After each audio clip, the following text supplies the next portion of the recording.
Today is Tuesday, April 21st, 2020. Before I begin, I want to just take note of the terrible mass murder in Nova Scotia. And from what I understand, the details are still, and the number of victims is still emerging. And so our hearts go out to the families of the victims and to everyone who is affected by this terrible, terrible tragedy. I also want to take note that the Canadian military is stepping in to help during the coronavirus, especially coming to serve in nursing homes. And it is a tremendous thing. And I wish them Hatzlacha Rabba, great success in their endeavors. Canada should be very proud to have a peacekeeping force as we do. And this is just another example of the tremendous work that they do. So today is Yom Hashoah. First, I want to start with an announcement, and that is that tomorrow, Wednesday, we will not have this regular 10 at 9 session. Instead of that, I will be giving a normal shiur that starts at 9 a.m. tomorrow morning. It's sponsored by Kol Torah Mitzion, Beit Midrash for Women, and men and women will be invited to that. I'll be sending out an email later today. It'll be on our website later today and Facebook later today. And that will be commemorating Yom HaShoah. I realize it's one day after Yom HaShoah, but that's when it works out. So please remember that we will not have this session. It will not be this login, but I hope that you will join. It will be a different login that I will supply. And then hopefully on Thursday, we will resume this this context of the 10 at 9 at 9 a.m. I'm sure, as you have, I have heard a lot of comparisons recently about our current experience to the experience of the Holocaust. Not being able to go out, living with fear.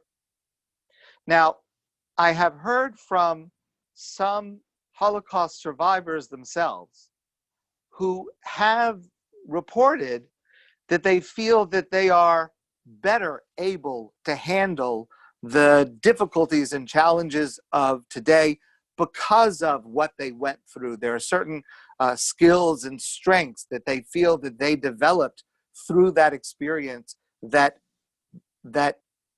is helping them cope today. At the same time, I must share with you, I have heard from some Holocaust survivors directly who tell me that this experience has reopened some of those wounds and reminded them and brought them back to the terror of those times. So there is certainly a diversity of experience among the Holocaust survivors themselves. Clearly, from an objective point of view, the comparison is very inadequate. But I do think it's worthwhile to focus on three huge differences between what we are going through today and the experience of the Holocaust. And what I want to share with you comes from a historian named Esther Farbstein, who shared this, and I'd like to share this with you very briefly today. So the first thing is that we need to recognize the differences between what we are going through and the Holocaust to the extent that we're able to, in order to be able to recognize the blessings that we actually have. So first of all, we're not hungry. We are not living a life, most of us, worrying about starvation, worrying about not being able to provide food and water for ourselves, for our families, for our children, which certainly was the case for many, many millions of those who went through the Holocaust.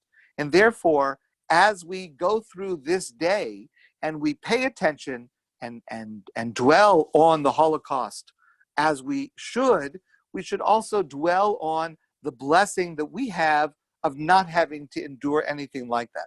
Secondly, we are not mentally and emotionally isolated. Although we are physically isolated, we still have the ability to connect with each other as we are doing right at this moment. And there is no comparison in the situation where we are able to, number one, get news, number two, be connected to the world, to know what's going on, and to be connected to each other, albeit remotely. No connection between that and the situation of, again, millions of people during the Holocaust who were completely isolated, without any news, without any ability to connect with others, simply living on rumors, and the difference is staggering.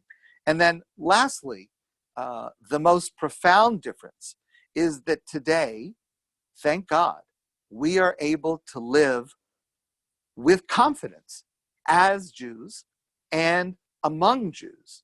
And what it is that we are going through today, in contrast to the Holocaust, we are going through something that the entire world is going through. This is not us, the Jewish people, against the world. This is the world facing this tragedy and this terrible challenge. And if anything, this experience should deepen our appreciation that we are part of the fabric of the world. We are all in this together. So what I would say to you, what I say to myself today, is today, 75 years later, to take time to remember what happened and to recognize the effects even today. At the same time, to recognize the blessings that we have even today. And above all, to recognize our real heroes, the survivors, who have so much to teach us, especially today.